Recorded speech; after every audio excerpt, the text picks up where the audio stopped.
Պատերազմ, նոր հարվածներ, տնտեսական հետևանքներ և միջազգային արձագանքներ։ Աշխարհում շարունակում են զարգանալ կարևոր քաղաքական և տնտեսական իրադարձություններ։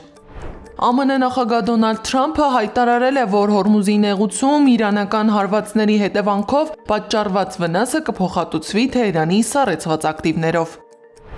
Նավթի գինը կրկին բարձրացել է Մերձավոր Արևելքում սրվող հակամարտության ֆոնին։ Brent նավի գինը հատել է բարելի համար $98 սահմանը, ինչը մոտ 5%-ով գերազանցում է նախորդ օրվա նույն ցուցանիշը։ 12 օր անընդմեջ ԱՄՆ զինված ուժերը հարվածում են Իրանին։ Անցած գիշեր հարվածները շարունակվել են 5 ժամ։ Իրանի Իսլամական հեղափոխության պահապանների կորպուսն էլ հարվածել է ԱՄՆ ռազմաօդային ուժերի Քուվեյթում գտնվող բազաներին։ Ռազմական գործողություններին զուգահեռ շարունակում է փակ մնալ Հորմուզի նեղուցը։ Եմենի հուսիներն էլ նոր ճակատ են բացել հարձակվելով Բաբ էլ-Մանդեբի նեղուցով Սաուդյան նավթ տեղափոխող 2 տանկերի վրա։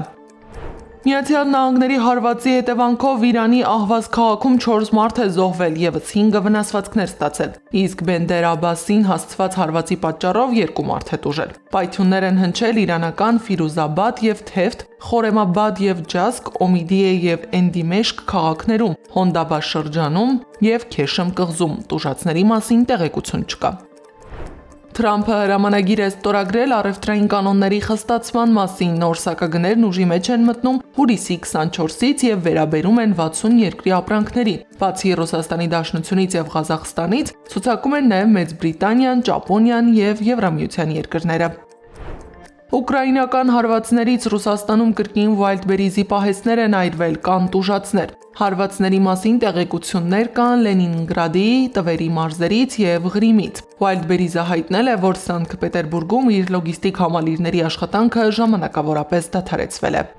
Եվրահանձնաժողովը 890 միլիոն եվրոյով տուգանել է ամերիկյան Google ընկերությանը թվային շուկաների մասին օրենքի պահանջները խախտելու համար։ Ըստ Եվրահանձնաժողովի Google-ը որոնման արդյունքներում առավելություն է տալիս սեփական ծառայություններին, ներառյալ առցանց խանութները, հյուրանոցները, տրանսպորտը և տեղեկատվական հարթակները, ի վնաս երրորդ կողմի ծառայությունների։ Բրյուսելը նաև արձանագրել է, որ Google-ը թույլ չի տալիս հավելվածների մշակողներին անվճար տեղեկացնել օգտատերերին այլընտրանքային, հաճախ ավելի մատչելի առաջարկների մասին և ուղղորդել նրանց այդ առաջարկները։ Գառնի Մութաֆյան, Նոնա Գևորգյան, ABC Media։